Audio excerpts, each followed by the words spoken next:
बिस्मिल्लाहिर्रहमानिर्रहीम।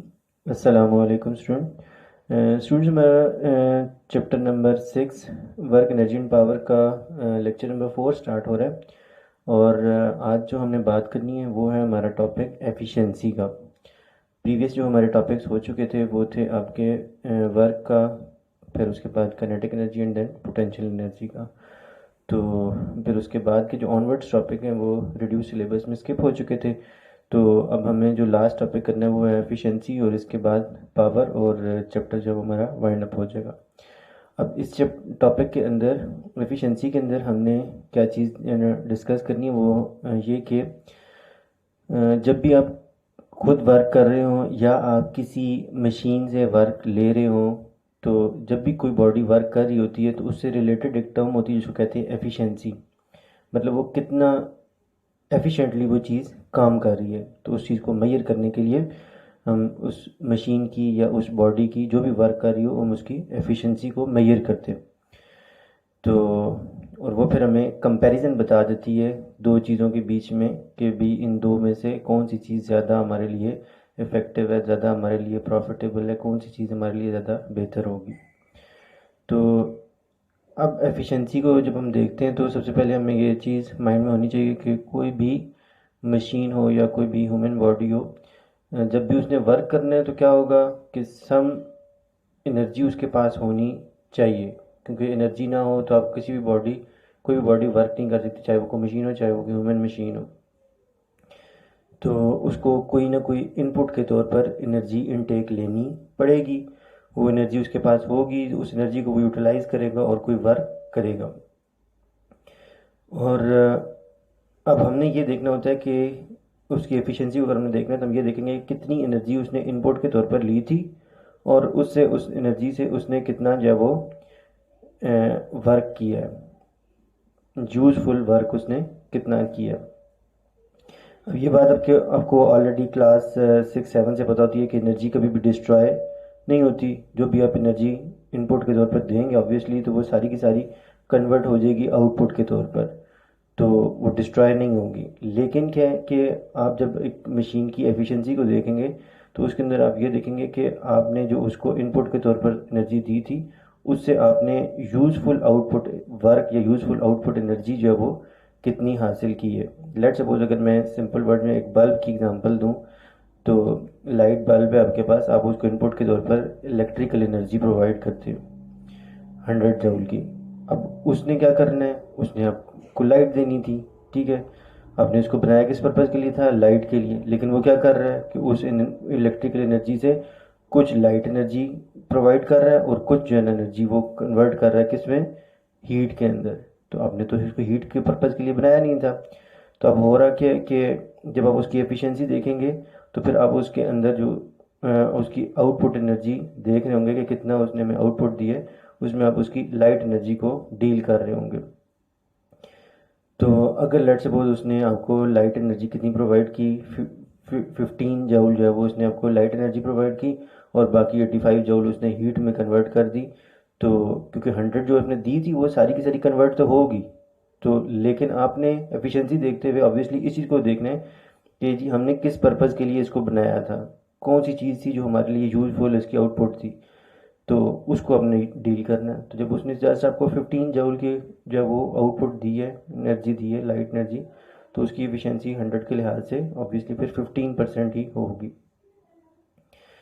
तो अब हमारे पास हम डिफरेंट किस्म की मशीन डिज़ाइन करते हैं। लेट सपोज एक मशीन है जो आपकी जो है वो इलेक्ट्रिक हीटर है। लेट सपोज अब एक इलेक्ट्रिक हीटर है जो 600 जूल एनर्जी लेता है और उसको आपको जो है ना जो हीट एनर्जी में वो फिर कन्वर्ट करके देता है। वो कन्वर्ट करके देता है 600 में से 400 जूल आपको हीट एनर्जी कन्वर्ट करके देता है। बाकी जो है वो जो है ना वो वेस्ट हो जाती है, किसी और फॉर्म में चली जाती है, और जो है वो साउंड में चली जाती है, किसी और फॉर्म में जो है ना वो डिस्ट्रॉय हो जाती है, तो ज़ाया हो जाती है, वेस्ट हो जाती है। तो अब उसने दी, आपने आपको उसको दी थी 600 जूल इलेक्ट्रिकल एनर्जी और उसने हमें दे दी 400 जूल इलेक्ट्रिक हीट एनर्जी।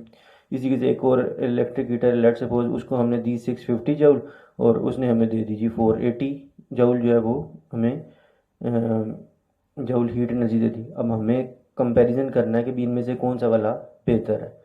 तो इन वैल्यूज़ को सामने रख के देखते हुए जो है ना वो फैसला करना लिटिल बिट जो है ना डिफ़िकल्ट है। तो हम इसका आसान हल ये निकाल रहे हैं कि हम दोनों की अपनी अपनी जगह पर एफिशिएंसी फाइंड कर लेते हैं। जिसकी परसेंटेज एफिशिएंसी ज़्यादा आ गई तो ऑब्वियसली फिर हमारे लिए वही प्रॉफिटेबल होगा। तो हम बुक से भी डिस्कस करते जाएं कि बुक वाला इस बारे में क्या कहता है। तो वो कहता है how to get work done from a machine. तो किसी भी अपने मशीन से वर्क लेना तो क्या करना पड़ेगा, we provide some form of energy to a machine, हमें उसको कुछ एनर्जी देनी पड़ेगी। This necessary for the machine to work, जिस एनर्जी से वो काम कर सके, चाहे वो ह्यूमन मशीन हो चाहे जो मर्जी हो। लेट्स सपोज ह्यूमन मशीन हो तो उसको भी आपको खाना प्रोवाइड करना पड़ता है, खाना ना हो तो वो कोई भी वर्क नहीं कर सकता। तो इसी तरीके से बाकी भी मशीन है उनको आपको इनपुट के तौर पर कोई ना कोई एनर्जी प्रोवाइड करनी पड़ती है और वो फिर वो आपको आउटपुट प्रोवाइड करते हैं। फॉर एग्जांपल इलेक्ट्रिक मोटर है या आपके पास इस तरह से कोई और वाटर पंप है, तो वो क्या कर रहा होता है, इलेक्ट्रिकल एनर्जी को जो है वो मैकेनिकल एनर्जी में कन्वर्ट कर रहा है। ठीक है, तो क्या इस तरह की ड्रिल मशीन है जो आपको लेफ्ट साइड में नज़र भी आ रही है, तो वो क्या कर रही है, इलेक्ट्रिकल एनर्जी को मैकेनिकल एनर्जी में कन्वर्ट कर रही है। तो अब इन मशीन्स का जो बेसिक पर्पस होता है वो क्या होता है कि ये इतनी हाई अमाउंट ऑफ जो है ना आपको आउटपुट प्रोवाइड कर देती हैं जो कि हम डेली लाइफ के अंदर हम हाथों से या ह्यूमन बॉडी के ज़रिए से हासिल नहीं कर सकते, इसलिए हम इनको मशीन्स को डिज़ाइन करते हैं। लेकिन अब हमें यह फिर देखना पड़ता है कि इनमें से कौन सी वाली मशीन जो है वो रिलेटिवली हमारे लिए बेहतर है। तो for that depends how much output we obtain from it by giving certain amount of input। तो हम उसकी निकालेंगे क्या, एफिशिएंसी। और एफिशिएंसी क्या होती है, वो आगे उसमें रिप्रेजेंट कर रहा है कि the ratio of useful output to input energy is very important to जज the working of a machine. क्या आप उसकी रेशो ले लेते हैं कि उसने कितनी आउटपुट दी और कितनी आपने उसको इनपुट प्रोवाइड की थी, तो वो उसकी एफिशिएंसी कहलाती है। अब एफिशिएंसी के बारे में जो उसकी डेफिनेशन है, efficiency of a system is the ratio of required form of energy obtain from a system as output to the total energy given to it as input. अच्छा, ये बात आपने वैसे भी माइंड में रखनी है कि जब भी आपके पास कोई डेफिनेशन आती है जिसमें रेशो का वर्ड आएगा ना, तो ऑब्वियसली उसके अंदर आपको किसी उसी सेंटेंस में आपको ज़रूर जो है वो टू का वर्ड नज़र आएगा, TO। तो अब उसका उसका क्या पर्पज़ होता है, वो 2O से पहले जो है वो बात कर रहा होता है न्यूमिनेटर की और टू के बाद जो है वो बात कर रहा होता है डिनोमिनेटर की। तो इस लिहाज से जब हम उसकी एफिशिएंसी निकालते हैं तो एफिशिएंसी हमारे पास क्या आ जाती है, required form of output divided by total input energy. और अगर परसेंटेज एफिशिएंसी निकालेंगे तो आपको मल्टीप्लाई बाय 100 भी साथ में करना पड़ेगा। तो अब इसका मतलब है कि हमारे पास ये लेफ्ट साइड पे एक टेबल बना हुआ है, इसमें मुख्तलिफ चीज़ों की एफिशिएंसीज मेंशन की हुई हैं। तो अब लेट सपोज पहला जो है वो यहाँ पर आपको दिया हुआ है, ये 100 जूल इसकी इलेक्ट्रिक लैंप है और उसकी यूजफुल वर्क डन कितना है, जैसे उसका 5 जूल है। तो 100 जूल उसकी इनपुट है और जो आउटपुट दे रहा है वो जस्ट 5 जूल दे रहा है, तो इसका मतलब उसकी एफिशिएंसी सिर्फ 5% होगी। तो अगर कोई आइडियल सिस्टम होगा तो वो क्या करेगा कि जितनी आपने उसको इनपुट एनर्जी दी थी सारी की सारी वो आपको यूजफुल आउटपुट एनर्जी में कन्वर्ट करके दे देगा, लेकिन ऐसा रियल लाइफ में होता नहीं है। ठीक है, आइडियल का मतलब यही होता है कि जो रियल लाइफ में एग्जिस्ट ना करती हो और आपके माइंड के अंदर एक जो है वो टारगेटेड चीज़ हो कि जी यहाँ तक जो है ना बेस्ट जो है ना वो ऑप्शन हमारे पास प्रेजेंट है, हो सकता है। तो क्यों आप ऐसा नहीं हो सकता कि आप किसी को 100% किसी को जो है वो जितनी इनपुट दें वो टोटल आपको 100% आउटपुट प्रोवाइड कर दे उतनी यूज़फुल फॉर्म में। तो उसकी वजह यह है कि आप उसको जिस पर्पज़ के लिए बनाएंगे, लाजिम बात है कि उस दौरान वो मशीन है, मशीन जब चलेगी तो उसके अंदर फ्रिक्शन क्रिएट होगी, फ्रिक्शन के साथ साथ जो है वो वाइब्रेशन से नॉइज़ क्रिएट होगी। अब फ्रिक्शन होगी तो फ्रिक्शन से हीट होगी और साथ अगर वाइब्रेशन हो रही है तो साथ में नॉइज़ मतलब साउंड एनर्जी में भी कन्वर्जन हो रही होगी। तो इस वजह से कोई ना कोई फॉर्म ऑफ एनर्जी जो है वो उसकी ऐसी होगी जो हमारे लिए वेस्ट काउंट हो रही होगी, चाहे वो हीट हो चाहे वो साउंड एनर्जी हो, तो जिसकी वजह से जो है वो आपको 100% जो है वो आउटपुट नहीं मिल सकती। लेट्स सपोज अगर एक गाड़ी है उसका इंजन वर्क कर रहा होता है तो उसका मेन पर्पज़ क्या है कि वो उसको मैकेनिकल एनर्जी मतलब आप उसको दे रहे होते हैं chemical energy in the form of petrol fuel के तौर पर, और उसका पर्पज़ ये होता है कि उस केमिकल एनर्जी जो कि फ्यूल में है उसको कन्वर्ट करें मैकेनिकल एनर्जी में और उससे टायर्स को घुमाए, व्हील को घुमाए। तो वो लेकिन वो सारी की सारी उस फॉर्म में वो कन्वर्ट कर नहीं पाता। तो वो क्या करता है कि ये क्यों नहीं कन्वर्ट कर पाता, क्योंकि लाजमता मशीन के जो इंजन के जो पार्ट्स हैं जब वो मूव करेंगे तो फ्रिक्शन की वजह से हीट क्रिएट होगी, जिसकी वजह से आपको पता है कि इंजन गर्म भी हो जाता है, तो साउंड भी क्रिएट होती है। तो इस वजह से काफ़ी ज़्यादा अमाउंट ऑफ एनर्जी जो है वो हमारे लिए जो कन्वर्ट होती है वो in the form of waste हो जाती है। तो जबकि यूज़फुल जो है वो इतनी नहीं होती। तो आइडियल अगर होगा तो वो 100 होगा, 100% एफिशिएंसी हो सकती है जो कि डेली लाइफ में नहीं होती। तो ये आपको पता भी होना चाहिए कि क्यों 100% एफिशिएंट सिस्टम हमें डिज़ाइन नहीं कर सकते। वो यहाँ पे मेंशन किया हुआ है कि but practically such a system does not exist, every system meet energy losses due to friction that cause heat noise these are not the useful form of energy and go waste. This means we cannot utilize all energy given to a working system, कि सारी की सारी energy जो है वो properly वो working system utilise नहीं कर पाता। The energy in the required form obtain from a working system is always less than the energy given to it as input. तो हमेशा जो आपकी आउटपुट होती है वो इनपुट से कुछ ना कुछ कम ही होती है।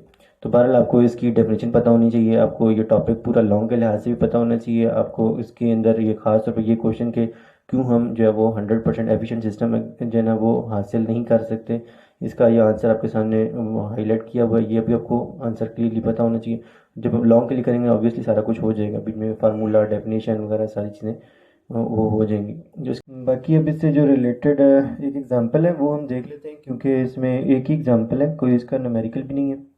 तो इसके अंदर वो कहता है कि एक साइकिलिस्ट है जो कि 12 जूल का यूज़फुल वर्क कर रहा है, किस पर्पज़ के लिए, ताकि साइकिल को पेडल कर सके। और टोटल जो वो उसके पास एनर्जी है जो यूज़ करनी थी उसने, वो है आपके पास every 100 joule of food energy वो यूटिलाइज कर रहा है, और उससे जो है वो 12 जूल की वो एनर्जी जो है वो उस पर्पज़ के लिए वो यूटिलाइज कर पा रहा है जो उसने साइकिल को पेडल करना है। ऑब्वियसली बाकी भी वो उसकी एनर्जी जो है वो कहीं ना कहीं यूटिलाइज हो रही होगी, देखने में यूज़ हो रही होगी, इसी तरीके से और जो है वो बाकी के बॉडी के अंदर बाकी के ऑर्गन्स काम कर रहे होंगे, हार्ट काम कर रहे होंगे, बाकी सब चीज़ें तो उस पर्पज़ के लिए। लेकिन जो है वो जो फूड एनर्जी है जो इस पर्पज़ के लिए यूज़ हो रही है, जो जस्ट पैडलिंग के लिए, तो वो उसकी 12 जूल यूज़ हो रही है। तो अब उसकी इस पर्पज़ के लिहाज से जब हम एफिशिएंसी निकालेंगे तो वो हमारे पास एफिशिएंसी आपके पास नज़र आ रहा है कि कितनी आ जाएगी 12%, कि उसकी यूज़फुल आउटपुट एनर्जी 12 जूल ऊपर आ जाएगी और जो टोटल इसकी इनपुट थी वो उसकी नीचे आ जाएगी। तो वहाँ से हमारे पास उसका आंसर आ जाएगा 12%। तो इस तरह से ये हमारे पास अब इसकी ये एक ही एग्जांपल थी एफिशिएंसी से रिलेटेड टॉपिक की। तो ये आपने इसको साथ ही प्रिपेयर कर लेना है, टॉपिक भी अपने अच्छे तरीके से प्रिपेयर कर लेना है, टॉपिक इतना डिफ़िकल्ट भी नहीं है। तो फिर बता रहा हूँ आपको डेफिनेशन फार्मूला और स्पेसिफिकली ये कि 100% आइडियल सिस्टम क्यों डिज़ाइन नहीं कर पाते, ये चीज़ें आपको क्लियरली पता होनी चाहिए। ओवरऑल लॉन्ग का टॉपिक के लिहाज से भी अपने टॉपिक को प्रिपेयर करके लिखना है और इस एग्जाम्पल को भी कर लेना है, तो आपका ये टॉपिक हो जाएगा। फिर नेक्स्ट लेक्चर के अंदर हम जो है वो पावर का टॉपिक स्टार्ट करेंगे और हमारा लास्ट टॉपिक होगा, और इस तरह से हमारा चैप्टर जो है वो वाइंड अप हो जाएगा इंशाल्लाह। अभी के लिए अल्लाह हाफिज़, बस्सलाम।